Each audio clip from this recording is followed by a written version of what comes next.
আমার আম্মু পান বানাতে বানাতে আমাকে একটা জিনিস বলল, মেয়ে মানুষের কোনো দিন নিজস্ব কোনো ঘর বাড়ি হয় না, কারণ তাদের কোনো দিন নিজস্ব ঘর বাড়ি বলে কিছু থাকে না।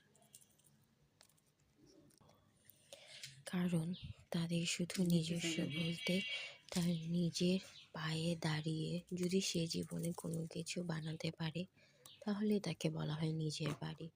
যখন একটা মেয়ে শ্বশুর বাড়ি যায় তখনও তার নিজের আপন বা নিজের বাড়ি বলে কিছু থাকে না, সেটা হয় হাজব্যান্ডের বাড়ি, না হয় শ্বশুর বাড়ি। নিজের বাড়ি বলতে মেয়েদের কখনোই কোনো কিছু থাকে না, তাই প্রত্যেকটা মেয়ের উচিত নিজস্ব বাড়ি থাকার।